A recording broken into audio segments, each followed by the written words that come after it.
10 things Americans have that non-Americans think are cool. So this is from Diane Jennings, great channel, love her channel. And there's a lot of stuff, to be honest, that Americans have that, we don't have that I think are cool. Baseball games, college sports culture, just to name two of them off the top of my head. That, the college sports thing I think is amazing because it gives kids, that are really, really good, that sort of platform to, turn pro. There's a clear structure for turning pro. And yeah, I think going to like a college sports game would be amazing.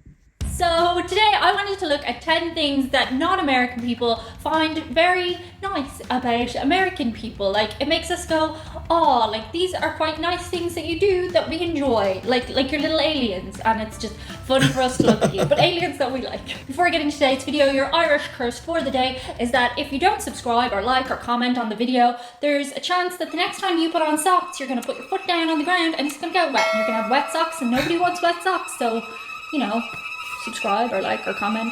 It's your choice. Today's video is sponsored by Skillshare. Skillshare is the first thing that Americans do that non-American people think is pretty cool is baby showers. Baby showers are starting to catch on a little tiny bit outside. Still pretty rare, I'd say. Still quite rare. Of America now, but they're definitely not the norm. I have never attended a baby shower, but I actually think it's a really good idea because there's definitely a superstition in parts of Europe that it's bad luck to buy stuff for the baby before they're born. So this would give you a good way of like having access to things like nappies and I don't know what do babies need. I don't know, baby stuff. Yeah, like a stroller. Things that babies need. It would let you do that without like breaking the tradition of like not buying stuff yourself if you're superstitious. Also, a lot of my friends who have been pregnant find that time really hard, so it's just a cool idea to have yourself surrounded by people who love you, possibly in a social distancing way right now. But yeah, the next thing that Americans do. Yeah, I think baby showers, I think they're starting to catch on here, but I don't think, but although I don't know if I would be invited to a baby shower, I think it's definitely not a popular thing here. And to be honest, I can imagine a lot of people wouldn't want to jinx it, like the baby's not born yet. Maybe wait until the baby, like maybe a week after the baby's born, maybe do a baby shower. That I think is pretty cool is you guys have very short resumes. In Ireland and also in Spain, I've seen they have quite long resumes, like 3 pages long, and we call them CVs. When you're writing your CV, you have to make it really detailed, like go into your qualifications and the things you did at your last position and all this kind of thing. So it is not uncommon for your CV to run 3, maybe even 6 pages long. Wow, but 6 pages. For some reason, I think the shorter one is better because it's just kind of like your key points and it summarizes, and then if you go in for the interview they can ask you more. I definitely think that's a better idea. Like for me, shorter has always been better. I struggled big time in school to make things long. Like I am a concise person. I like to sum up things. Moving on. Yeah, I think the short CV has definitely caught on. Like the last time I had to use a CV, by the way, CV means curriculum vitae, I think. My CV is like maybe a page and a half, and it's literally the job title, how long I was there, and 3 to 4 things that I did, the key things that I did in each role. So yeah, the shortest CV 100% is the American system has definitely come over here in that regard. The next thing that we think is kind of interesting is that you guys get married very young in America, and it kind of ties in with that whole high school sweetheart thing. You'll find it very rare that people in Ireland or in Spain or elsewhere will get married that young. Like you guys get engaged in high school or college, and that's just kind of wild. I don't know anybody who got engaged that young in my life at all. Also, a big bonus on it is like any high school TV shows that you watch makes your investment in the relationships in that show much higher because the stakes are higher because they're potentially going to get married and have babies even though they're just in school. But you wouldn't even think that about a guy you dated in school in Ireland, like at all. God, I wonder where my school boyfriend is now. Hi, you didn't exist. As a consequence of that though, your divorce rate is a lot higher, so that would be kind of the negative side of it, but we're just gonna move on to the next point. The next thing that we Yeah, it does seem like, I hear a lot more about Americans getting married when they're like, 18, 20, 22, which very rare, like in the UK. Oh my God, I don't know anybody that got married that young. Anyone in my extended family, which is very big. I don't know anybody that got married that young. And she said that American divorce rates are higher than Ireland. I don't know if they're higher than English ones. I think they're all fairly similar, sort of between 40 and 50%, which is really high, to be fair. So that's like, what, half of all marriages almost end in divorce? Man, that's a lot. we find pretty adorable is when you guys make an effort to do our slang terms. Like, it's super cute. Like, we take your slang terms on board and we say words like awesome and do, American words. I couldn't think of good examples. We say your American words though. But when I hear Americans saying Irish words like, it's deadly, or it's great crack, I don't know, that's just like, aw, that's cute. I appreciate it on the level, like, when your parents try to say something and like it's like making an effort. I think it's great. A little cringe, but it's also cute because it's like, it's a cool word. Do you get what I'm saying? Like, it's very adorable. The next thing that I really like. Yeah, I like it, man. To be honest, I think it's happening more and more. Americans now will say love, like, oh, I'm sorry, love, which is a very English thing or Irish thing or Scottish thing. I don't think it used to be like that. I think it's kind of caught on in the last sort of 5-10 years. So it's kind of going both ways, which I think is brilliant. That Americans do, and I wish we had this feeling in Europe, is that you guys really embrace weirdness. Like, you love people who are diverse and different and quirky, and you like that, whereas it's not really that encouraged in Ireland and Spain. You're kind of looked at as a bit of an oddball. People are definitely becoming more open-minded in Europe, but in America, you've kind of nailed it already. In America, if you're walking around wearing something odd, people will just like smile, or they might politely ignore you, or if you're doing something strange, they might ask questions. You're weird, but I like you. If I was in America, I'd happily be allowed to push my dog around in a stroller, and that is something that I want to do, but I can't do it here because people will think I'm strange.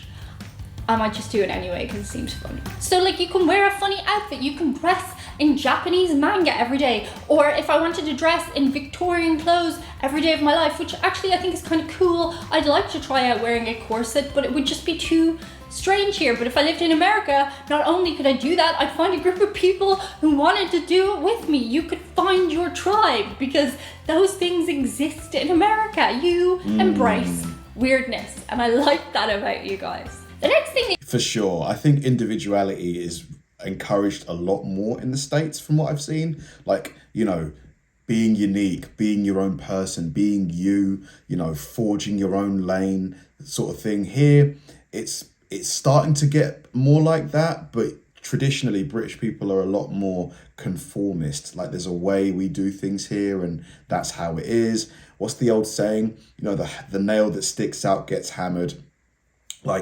But I do think with younger generations and social media showing us the American way of life and everything becoming sort of one big mix, it's becoming a bit more cool to like be your own, like be unique and all of that stuff, which I think is really great.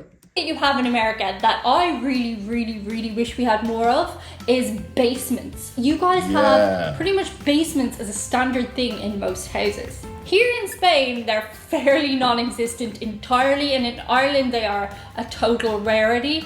But in America, you have these basements, and they go from everything from spooky to having been redone, and you can decorate them and make them into cool rooms for like... We should have them here because space is such a premium. Like, there's no space to build like out. So if you're not going to build out or up, build down. Like, having a basement would be brilliant. Like, and you could double the space in your house. Your oldest kid or whatever. And I just think that's really cool. Like, you have a whole extra room under your house. Don't go down there. In Europe, we mostly just have the foundations of the house. They don't blow down that much though, so that's good, I suppose.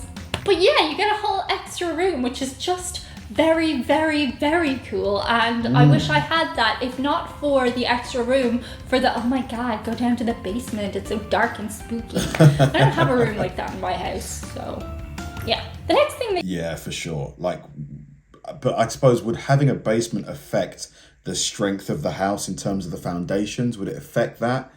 Probably. You guys tend to do that I think is very cool is that you're very good at explaining things to outsiders like me, like explaining foreign things. You're very open and willing to do that. But what I think is exceptionally cool is when you guys explain something that's so common throughout the world, but you guys think maybe we don't have it. I just find that very cute. Okay, I'm trying to think of an example. So one time an American person was telling me that in America you guys have self-serve tills at the checkout, and I was like, yeah, we have those too. But I enjoyed the person explaining it to me, like in a way that, you know, when you're a kid and you're asking your parents to tell you stories over and over about when you were a baby, you just kind of like hearing about things you already know about. But I really admire American people's openness to explain those things to outsiders. Here in Spain, sometimes if there's something I don't understand, I do find people looking at me like I have two heads, and they're not super willing to explain it to me unless I'm overly nice and explain that I'm stupid and I don't know anything. Then they kind of like help, but I do think in America people are much more willing to help outsiders to learn new things about their culture because they're just kind of more open like that.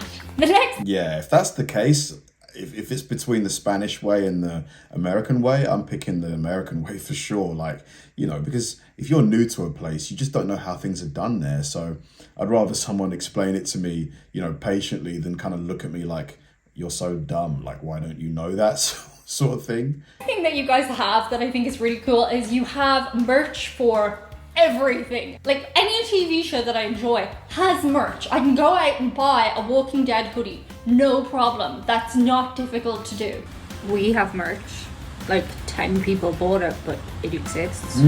I mean, your presidents have merch. The people running for presidency have merch. And I'm supposing that's so normal to you guys that you don't see it as remarkable, but I cannot imagine our president having a baseball cap or a t-shirt with his face on it. I'm sure it exists, but it's not like a thing. You have merch for the funniest things too, like Pop-Tarts. There's Pop-Tarts merch. You can buy that if you're a big fan of Pop-Tarts, because there's an audience for everything over there pretty much. And I appreciate that about you guys. And the number one thing... Yeah, for sure. Merch. Like, I wasn't even aware of the concept of merch until I started this channel. And then I saw other channels had merch, and YouTube asked me if I wanted to create merch. And I was like, wow, you can create like products based on like anything. It's very, very uniquely American. I think it's starting to happen here, to be fair.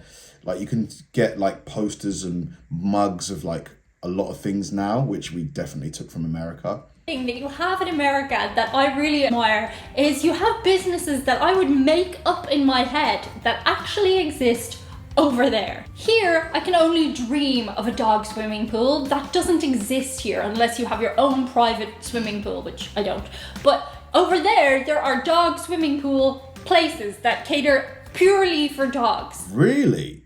Pools specifically for dogs? I think in Ireland there is like a place where dogs can rehabilitate, like if they've had an injury they can go in a swimming pool, but I can't just casually go with my dog and a beach ball and go play in it. Like, that's not a thing. But in America, it's very much a thing. You also have like things for niche markets, like you have stripping places for people who like fat strippers, like that's a thing, and like more power to you. If that's what you're into, there is a place for that. I enjoy and appreciate the weirdness that you embrace in your everyday life, so go you. That's pretty much it for today's video. Yeah, like, to be fair, all of the things she mentioned are starting to come over here and like spread around the world, because, you know, so American culture is the dominant culture, I'd say, in terms of entertainment and social media. So the more people see it, the more they want to like emulate it. And I think it's largely a good thing. Thanks for watching, guys, and I'll see you in the next one.